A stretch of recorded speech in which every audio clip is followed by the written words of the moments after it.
Between the age when oceans swallowed kings and the rise of the sons of Arias, there was a forgotten era, forged in steel, baptized in blood, and buried in dust.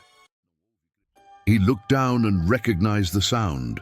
Small bones, ribs, fragments. Nothing here had died clean.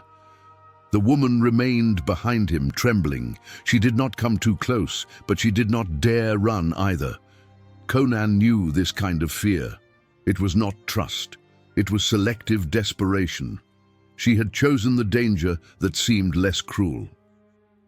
They entered the first house. The interior was torn apart. A broken table, benches split in half, a cabinet ripped open, children's clothes scattered across the floor, stained with something dark and dried. The walls were scratched, not symbols, not words, just repeated marks, too long for human nails, too uneven for blades. Conan touched one with his fingertips. It was deep, made with force, but also hesitant, as if the creature that made it had still been learning. "This is not hunting," he muttered. "It's rehearsal." The woman swallowed. "They watch first," she said. "They wait to learn how to break us." Conan did not ask who they were. In the second house, they found the first recognizable body, or what remained of it. An adult man, or part of one, hung over the cold hearth. His torso had been opened from throat to belly. The ribs had not been ripped out, but bent outward, as if someone had tried to understand what lay inside. The face was untouched, eyes wide, frozen in that final moment when the mind realizes death is not quick. The woman turned away. Conan did not. He had seen cruelty before, but this was not cruelty. Cruelty requires intention. This was curiosity.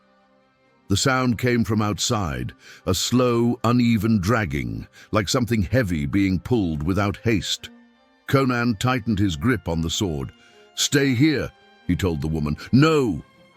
She pressed herself against the wall, fingers shaking. "If you go out, they come." Conan exhaled slowly. He never liked villages. Small places create the illusion of safety. People begin to believe they belong to something, and when something goes wrong, they die defending what was never truly theirs. The dragging grew closer. Something crossed the main street. Conan stepped outside. The creature did not hide. From a distance, it had the general shape of a man. Only from a distance. Its legs were too long, the knees bent at wrong angles. Its skin hung in thick plates, stitched with scars that had never healed properly. The face looked like a failed attempt at imitation. Mouth too wide, eyes too close together, almost no nose at all, and it smelled of old blood. The creature tilted its head at the sight of Conan, like a curious animal. Then it smiled. Conan moved first. No roar, no challenge. 2 firm steps forward and a horizontal strike aimed at the neck. The blade cut through flesh, but not bone. The creature fell backward, surprised but not dead. It screamed, a sharp, fractured sound that echoed through the empty houses. Immediately, other sounds answered. Conan pulled the sword free and struck again, this time vertical, splitting its chest from top to bottom. Dark blood sprayed, hot and thick. The creature writhed, trying to understand why it could no longer rise. Conan crushed its skull beneath his heel. The silence lasted 1 second. Then the others came. 2, 3. 4 silhouettes emerged between the houses, moving faster now. They had learned. The first had died too quickly to teach everything, but enough to awaken something. Conan felt the weight of the mistake. He could have left.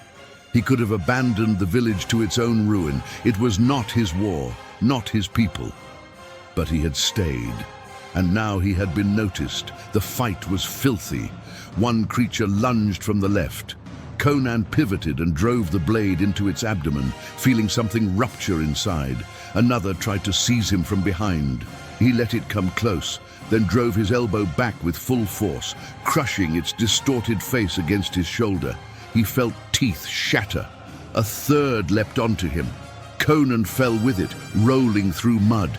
The thing tried to bite his throat. He drove his fingers into its eyes and pushed until he felt the skull give way. Blood ran warm between his fingers. He rose, breathing hard. The last one crouched at a distance, swaying like an uncertain predator. Conan raised his sword. "Come!" The creature tilted its head again. Then it fled. Silence returned, heavy, absolute. Conan stood still, breathing through pain, covered head to toe in blood that was not his. 3 bodies lay in the mud. One still crawled weakly away. Conan stepped forward and finished it. The woman emerged slowly from the house. "You killed them," she began. "Not all." She stared into the darkness beyond the houses. "Then they'll return." Conan wiped the blade clean on the creature's hide. "Yes, they slept little. When sleep came, it came broken." Conan dreamed. He dreamed of his own sword piercing his chest, of invisible hands holding his arms while something faceless watched him die. He dreamed of chains rising from the earth, wrapping his ankles, dragging him down as he screamed without sound. He dreamed of his village whole again, only to see it burn once more. He woke with a violent breath, hand already searching for the sword. Still dark. The woman sat across the dead fire, watching him. "You dream too," she said. Conan did not answer. "They don't want to kill you," she continued. "They want to understand why you don't die." That struck deeper than any blade. At dawn, they left. They did not bury the dead. There was no time. And Conan knew the soil there was already too corrupted to accept anything back. On the road, the woman finally spoke what she had avoided from the beginning. "I know what you're searching for." Conan stopped. "Everyone thinks they do," he said. "No." She drew a breath. "You're searching for something that lets you keep walking when even the gods expect you to fall." Conan turned slowly. "And you know where that is?" She nodded. "I know where the path begins, but I cannot walk it to the end." "Why?" She lowered her gaze. "Because no one reaches the end and comes back whole." Conan stood silent. The wind moved along the road, carrying dry leaves and something else. Distant, heavy, a presence that did not need to be seen to be felt. He thought of the bodies in the village, the merchant, the maddened soldier, the first creature he had killed, and how that death had called the others. He thought of every time he had chosen to fight when he could have walked away. "Then show me the beginning," he said at last. The woman smiled, not in relief, in pity. "The beginning is not a place," she replied. "It is a test." The road stretched forward, and beside it, unseen, something walked at the same pace. Conan felt it, and he knew there would be no victory ahead, only survival.